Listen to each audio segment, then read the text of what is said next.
Bapa di surga, terima kasih atas waktu dan kesempatan pada pagi hari ini.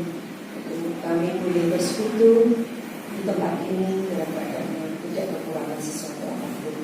Terima kasih Tuhan, kami berkumpulkan di sini untuk memuji memuliakan nama-Mu, terutama juga untuk mendengarkan firman-Mu. Terima kasih Tuhan Yesus, Engkau siapkan hati pikiran kami, seluruh jiwa raga kami pada jam kebahagiaan ini, sehingga kami tidak berpikir tentang yang lain. Kami boleh mencurahkan perhatian kami, jiwa kami, hati kami di tempat ini. Buat yang beres sini, hai. Yang beres sini nih, ganti. Hai.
Mari semua balik berdiri dan memujinya nama Tuhan.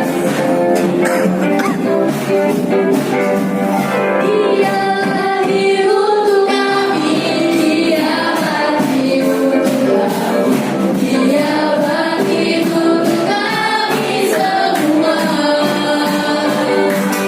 Dia itu Tuhan kami, Dia itu Allah, Sang Penebus juru selamat dunia. Dia itu firman Allah yang turun ke bumi, yang jadi sama dengan manusia. Dia itu Tuhan kami, Dia itu Allah, Dia ada di atas segalanya. Ya, Natal adalah peringatan kelahiran Tuhan Yesus. Berikut adalah nubuat-nubuat tentang kelahiran Yesus. Kepada petugas pembacaan dipersilakan. Pembacaan nubuat tentang kelahiran Tuhan Yesus di dalam Yesaya 7 ayat 14. Sebab itu Tuhan sendirilah yang akan memberikan kepadamu suatu pertanda, sesungguhnya seorang perempuan muda mengandung dan akan melahirkan seorang anak laki-laki, dan ia akan menamakan dia Immanuel. Selanjutnya Yesaya 61 ayat 1 yang berbunyi, Roh Tuhan Allah adalah padaku, oleh karena Tuhan telah mengurapi aku. Ia telah mengutus aku untuk menyampaikan kabar baik kepada orang-orang yang sakit dan merawat orang-orang yang lemah hati, untuk memberitakan pembebasan kepada orang-orang tawanan dan kepada orang-orang yang terkurung lepasan dari penjara.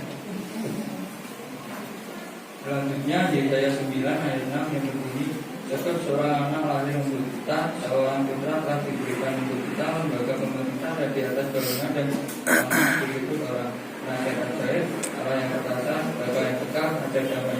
Amin. Demikian firman Tuhan. Terima kasih.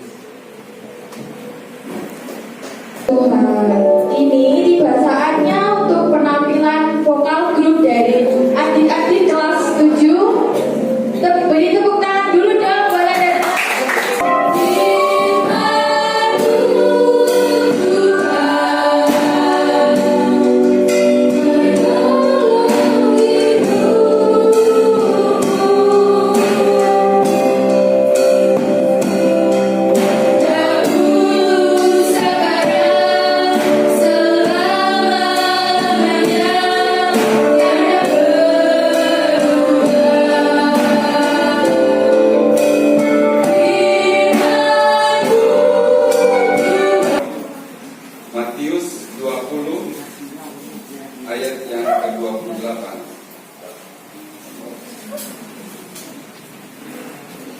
Kita baca sama-sama ayat firman Tuhan dengan hikmat, dengan penuh penghormatan dalam firman Tuhan.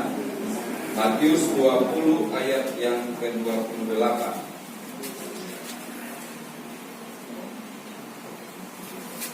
Sudah? Matius 20 ayat 28, dengan ketiga kita baca bersama-sama. Kita baca bersama-sama. 1, 2, 3. Sama seperti anak manusia datang bukan untuk melayani, melainkan untuk melayani dan untuk memberikan nyawanya menjadi tebusan bagi banyak orang. Sekali lagi 2, 3. Sama seperti anak manusia datang bukan untuk melayani, melainkan untuk melayani dan untuk memberikan nyawanya menjadi tebusan bagi banyak orang. Amin. Tuhan berkati kita membaca, berkat dan melakukan firman Tuhan. Di banner kita atau di dalam tema kita yaitu tentang pengorbanan. Mungkin kita mikir, kok pengorbanan ya? Ini kan apa? Ya kan? Kok pengorbanan? Nah, kalau kita merenungkan apa sih? Apakah memang pengorbanan Tuhan Yesus waktu ketika dia di kayu salib saja lahir itu tidak? Nah, kalau kita renungkan firman Tuhan, pengorbanan Tuhan itu memang puncaknya waktu dia di kayu salib, dia berteriak Eli Eli lama sabachthani. Dia saat itu menderita, dianiaya, dan dia akan mati menjadi korban tebusan. Tetapi kalau kita lihat di dalam ayatnya, lihat ya, sama seperti anak manusia datang, anak manusia datang untuk melayani. Sebenarnya datang itu di dalam bahasa Yunani itu menunjukkan bahwa dia datang juga menunjukkan berarti dia Tuhan sudah ada sebelumnya ya datang. Kalau dikatakan misalnya Pak Gerhana datang ke sekolah SMP 1 Pare, kalau dibilang datang berarti sebelumnya di mana? Di tempat yang lain. Berarti ada keberadaan sebelum Pak Gerhana ada di SMP 1 Pare. Jadi Tuhan datang, Yesus datang, anak manusia datang, berarti menunjukkan bahwa dia sudah ada sebelumnya. Ya, karena itu dia datang, dia di mana sebelumnya? Di mana? Dia datang ke mana? Sebelum kedua ke mana? Nah, sebelum di dunia dia di surga. Anak manusia datang, itu sebab Tuhan Yesus tidak hanya disebut sebagai lahir, tetapi dia datang. Karena Alkitab menunjukkan bahwa ini menunjukkan bahwa Tuhan Yesus itu kekal. Tuhan Yesus adalah Allah, dia tempatnya di surga. Dia datang. Berarti kita enak mana lahirnya, Tuhan Yesus atau kita? Benar kita ya? Lahir langsung, belum lahir pun sudah disediakan. Ini bantal-bantal yang bagus, ini ibu Pak, ini nanti ibu anak kita namanya siapa? Gracia. Lalu ini Pak, namanya tempat Tio. Waduh, sudah tempat-tempat tidurnya sudah enak semua. Iya kan? Apalagi nanti kalau sudah pakai baju disediakan, orang tua sudah menyediakan sedemikian rupa baju-bajunya, bahkan masih di kandungan itu masih 6 bulan sudah disiapkan. Wah, ya. Disiapkan semua, disediakan, pas keluar projo langsung pakai baju bagus, ya, pakai baju baru. Rebutan kasih dor, dikasih susu, dijaga sedemikian rupa.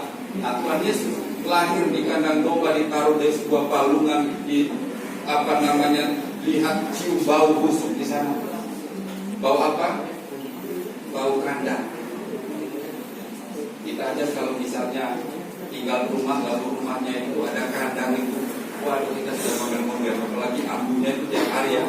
Pas makan nasi ayam goreng, ya sambal pecel, tapi baunya bau kandang itu nggak enak ya. Makan dalam nama Tuhan Yesus, tapi kok rasanya kok lain? Karena hidup dipenuhi dengan bau. Siapa pernah lewat di daerah ini mana? Pendeta daerah apa ya itu? Gedang Sewu itu kan kandang semua. Jadi kalau makan, kandang ayam. Jadi kalau pernah makan di daerah situ, ada warung tertentu yang menghadap ke sana, aromanya khas, aroma kandang. Ya, mau di situ. Ini Bapak menghancurkan jualan orang. Nah ya, ini sebagai contoh saja bahwa kita itu istimewa, bahkan lebih enak daripada Tuhan Yesus. Tuhan Yesus dia datang saja itu sebuah pengorbanan. Itu sebab, perhatikan ya, prinsip yang dilakukan dunia, pejabat, pemerintah, orang-orang terkenal ingin mencari nama, ingin mencari pujian daripada manusia, ingin mencari penghormatan, apalagi ya ingin mencari suara gitu ya. Kalau ada pemilihan-pemilihan tertentu ya, ini mungkin nggak. Pemilihan tertentu orang cari lakukan terobosan-terobosan yang dulu rumahnya tinggal di tempat bagus, lalu kemudian dia datang ke tempat-tempat kumuh. Wah, itu kayaknya mengagumkan. Wah, apa itu rendah hati. Pilih dia jadi ini, pilih dia jadi ini. Itu sebenarnya prinsip yang pertama kali sudah dilakukan oleh siapa? Tuhan. Maksudnya apa Pak ya? Loh, Tuhan Yesus itu sudah terangkan contoh apa? Contoh tentang belusukan. Yesus Tuhan kita, dia dari sorga belusukan ke bumi, datang ke tempat orang berdosa, dia mengunjungi orang berdosa dan dia mau mati bagi orang berdosa. Itu sebab orang kalau mau jadi pemimpin, dia dari tempat kaya lalu turun ke rakyat jelata, itu mengambil hati orang. Nah itu Tuhan Yesus lakukan. Itu pengorbanan yang tidak mudah. Kalau kalian sebagai anak-anak yang terlalu dimanja orang tua, lalu kemudian harus tinggal di kos, ya harus tinggal, itu kayaknya berat sekali. Dulu bangun tidur, mulai mata, kopi, teh, makanan sudah sedia semua. Sekarang mulai mata harus masak sendiri. Begituan kalau ada uang harus pergi beli makan. Tuhan Yesus dia betul-betul berkorban. Dia datang, dia lahir. Bahkan dia bukan untuk dilayani, tetapi untuk melayani. Berkorban. Ya, kita diajar untuk berkorban. Misalnya hari Minggu sudah janjian sama teman mau kumpul, tetapi hari Minggu ada jadwal apa itu? Ibadah. Pilih mana? Jujur. Kalau itu ada absen-absennya Bapak laporan ibadah biasa, Pak aku gak bisa Pak datang janjian sama teman. Pilih mana kalau janjian sama teman dengan hari Minggu ibadah, pilih mana? Kurang kuat? Tuhan ya, pilih ibadah. Loh itu korban gak? Korban. Loh kita Tuhan Yesus sudah mengajarkan kita tentang sebuah pengorbanan. Karena itu kita juga harus belajar berkorban untuk kepentingan yang lebih rohani. Lalu guru agama tanya, kenapa kamu tidak mau angkat tangan? Kamu tidak mau menjadi sama seperti Tuhan Yesus? Lalu dia katakan, enggak Pak. Loh kenapa? Karena orang tua saya bilang, saya harus menjadi seperti diri saya sendiri. Be yourself. Nah ini anak-anak yang gagal paham yang gini-gini tuh ya. Anak-anak yang gagal paham itu yang sering tiduran dalam kelas, betul nggak sih? Betul ya? Yang tiduran, betul? Waduh ini pengalaman anak-anak ya. Jadi yang gagal paham itu mesti yang ayah, pikirannya pacar, ya aduh gimana nanti makan apa, jalan-jalan kemana ya? Ya pas pelajaran agama ngerti, pas ditanya. Jadi gagal paham Tuhan katakan kita harus menjadi sama seperti Tuhan. Tuhan Yesus harus belajar berkorban. Kita biasanya mau mengorbankan orang atau dikorbankan? Mau nggak? Pilih mana biasanya? Sering kali kita lakukan, kita mau dikorbankan atau mengorbankan.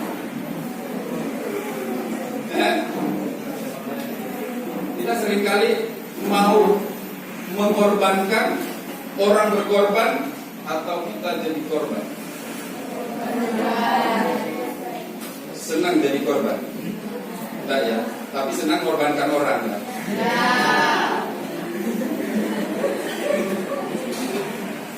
Ya, ayo jalan kemana ya, cari makan di sana ya.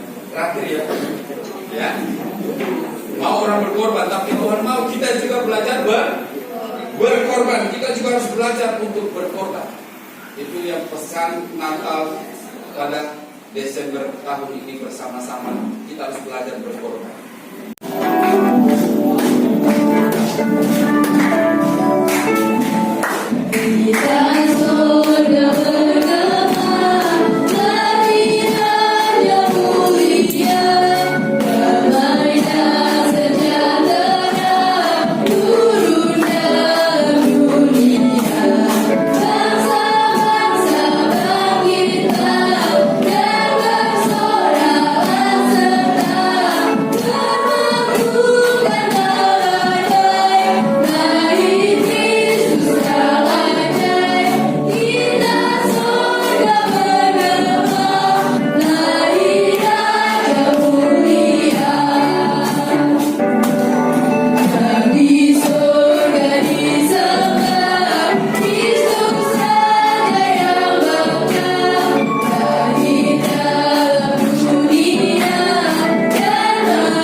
guru-guru.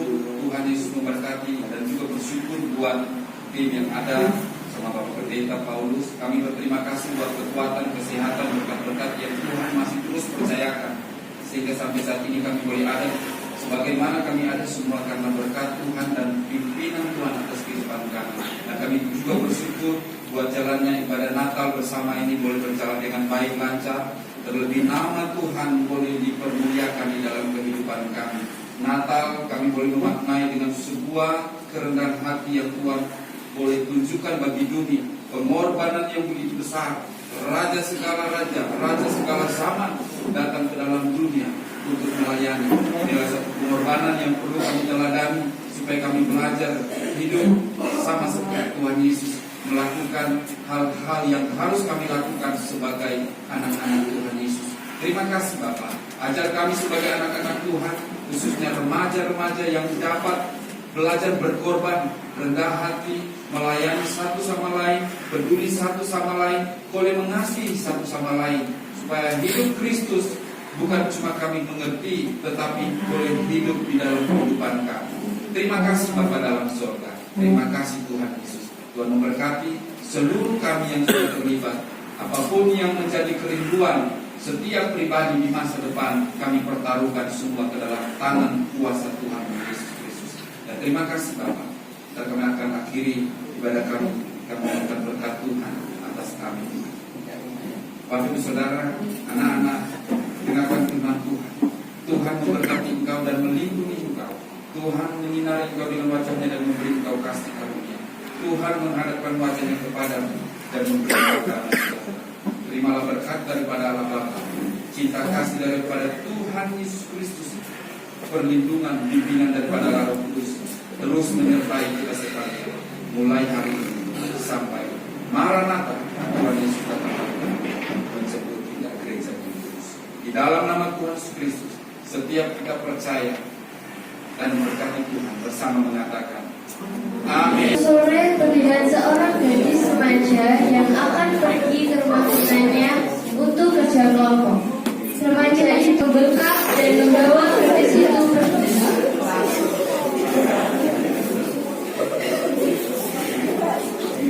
Lalu datanglah seorang tengah bingung, modal mandir dan asik menelpon.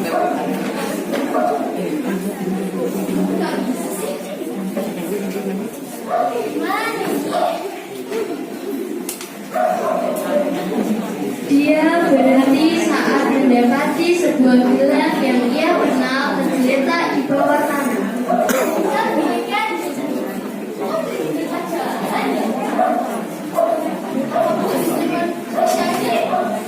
Dia terlihat sangat panik dan bergegas menelpon teman-temannya yang lain.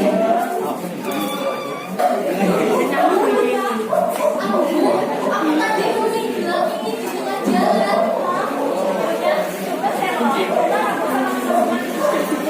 Oke, aku telepon ya. Lalu mereka berkumpul untuk membicarakan perihal yang Talita temukan.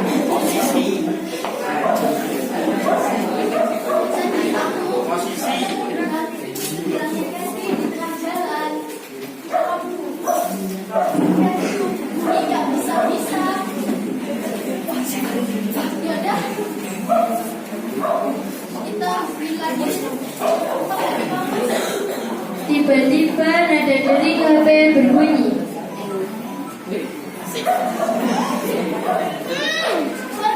Catherine, kamu di mana Catherine?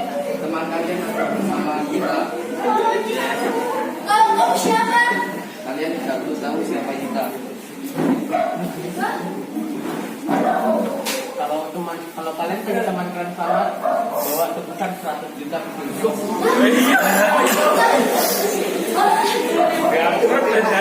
Ya udah, aku kasih kamu di mana? Ya, dimati. Mereka terkejut dengan yang mereka dengar. Di mana dong? Ya, betul. Di mana? Kita cari aja.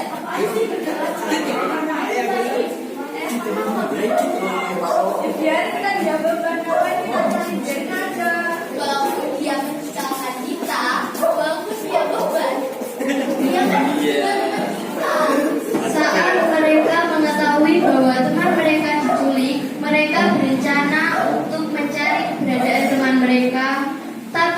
sisi lain, Dita dan Dea berselisih. Mereka tidak mau ikut mencari dan mereka bertengkar. Iya, kita mencari kan sama-sama. Suaranya mau menolak masa saya nggak mau sih. Ayo kau datang ribut. Udah. Sebelum kita mencari, lebih baik kita berdoa.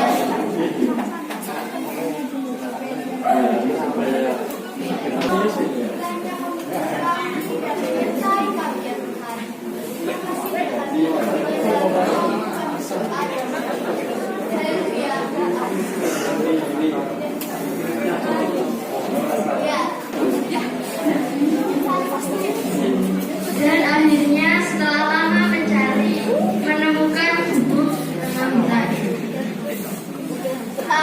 Kalian yang menculik teman saya. Berani-beraninya kamu. Buang. Jangan banyak bicara kamu. Serang! Ya!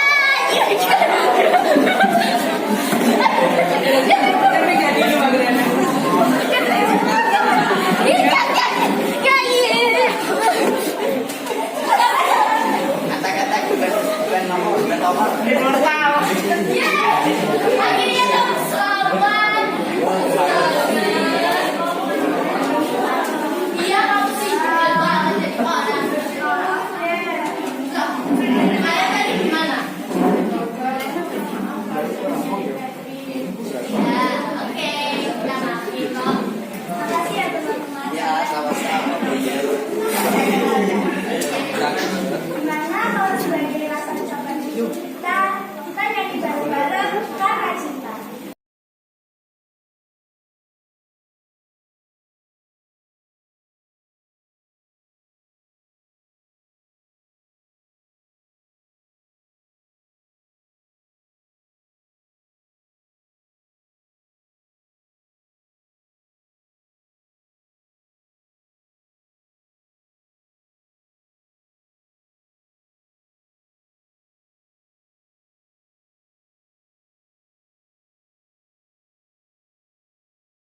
Terima kasih, Mas. Terima kasih.